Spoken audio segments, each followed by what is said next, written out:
පින්වතුනි මේ සමාජයේ අඩුම දේ තමයි තවත් කෙනෙකුට වටිනාකමක් දෙන්නේ නැහැ.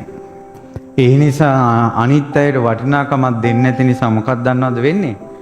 අපිට මිනිස්සු වටිනාකමක් දෙන්නේ නැහැ. සංසාරේ Taman වටින්නේ නැති කෙනෙක් බවට පත් වෙනවා.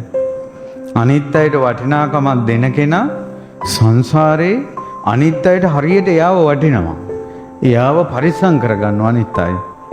එයාව ඕනේ ඒ සමාජයට. යම්කිසි කෙනෙකුට වටින්නේ නැති තාත්තා කෙනෙක් ඉන්නවනම්, වටින්නේ නැති අම්මා කෙනෙක් ඉන්නවනම්, ඒකට එකම හේතුව සංසාරේ ඔයා තමන්ගේ තාත්තට වටිනාකමක් දීලා නැහැ. තමන්ගේ අම්මට වටිනාකමක් දීලා නැහැ. ඔය අඩුව සංසාරෙට ගෙනියන්න එපා.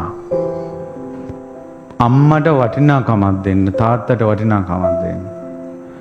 අම්මා තාත්තා තමන්ට වටිනවා නම් අර බත්පතේ අපි කියමුකෝ වැලි කැටයක් හැපුණා. ඉතින් ওই වැලි කැටේ හැපෙන බත් පිඩ අයින් කරලා හෝ හිමීට පිඟානේ නම් දැනෙන්නේ වැලි කැටේ අයින් කළා කියලා මේ ඇඟිලි වකුටු වෙනවද? නෑනේ.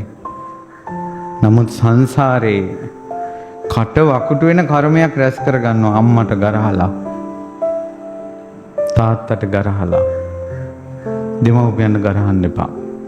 ඒ අඩුපාඩු අද උතුම් පිනක් රැස් වෙච්ච වෙලාවේ හදා ගන්න. වටිනාකමක් දෙන්න අම්මට තාත්තට. ඒකෙදින් ඒ වටිනාකම මෙන්න මෙහෙමයි. කෑම පිඟානයක් ගත්තත් බත් කනකොට නිකමට අහන්න අම්මා කෑවද?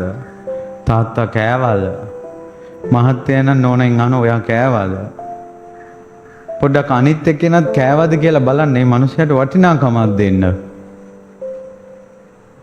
ගෙදරට මිනිස්සෙක් ආවට පස්සේ ඔයාට තේ බිව්වද? ඔයා කාලා දාවේ? වතුර ටිකක් බොමුද? තේ එකක් බොමුද? කියලා පොඩි වටිනාකමක් මේ මිනිහයාට දෙන්න.